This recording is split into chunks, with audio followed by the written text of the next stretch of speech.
Welcome, y'all. Today I'm gonna walk you through my process of bringing my characters to life. Without further ado, let's just jump right into it. So it starts with the idea. I basically took what I want to draw. For example, here I took a simple idea of stuff that has to do with a day in the life of the character in question, which is Ryder for this video. And then I just started drawing random stuff that could happen throughout his day. And this is how I started thumbnailing, looking at other photos on Pinterest to give me more ideas, and I keep it small and simple, readable enough to be able to take them to a different level.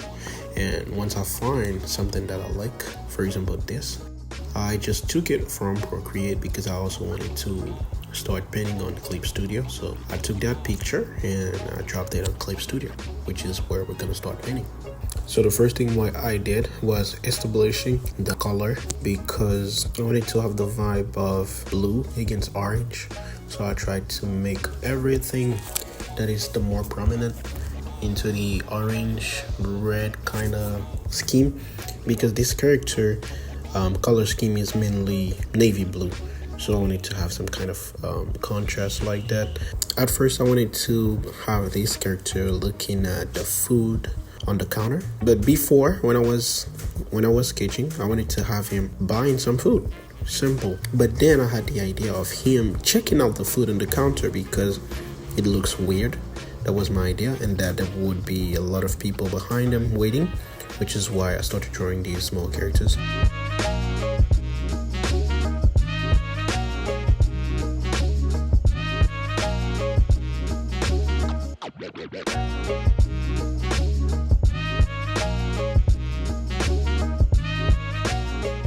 I kinda gave up on the idea of the line behind him because I don't know, maybe I'm just lazy.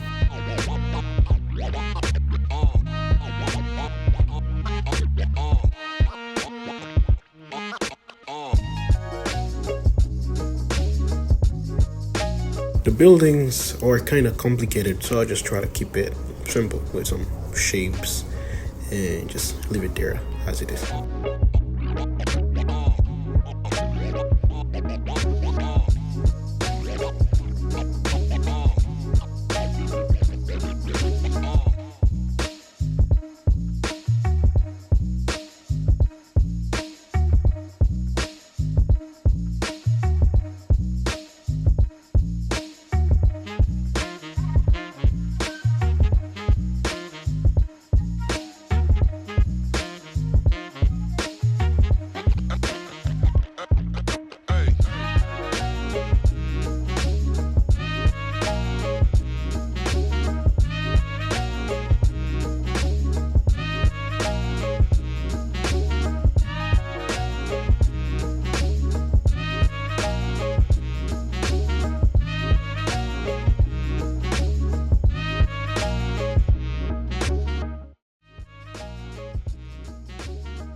I also started adding the trees, making sure they're not too saturated. That way they do not compete against the foreground.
This is where I started experiencing the big changes because I received some feedback, and I decided to give it more depth and added more stuff to push the perspective, which is why I added the cakes and also thought about the idea of putting this little man on the scene who supposedly think that cake was some kind of castle or something. I don't know, you tell me what would your interpretation of this be actually.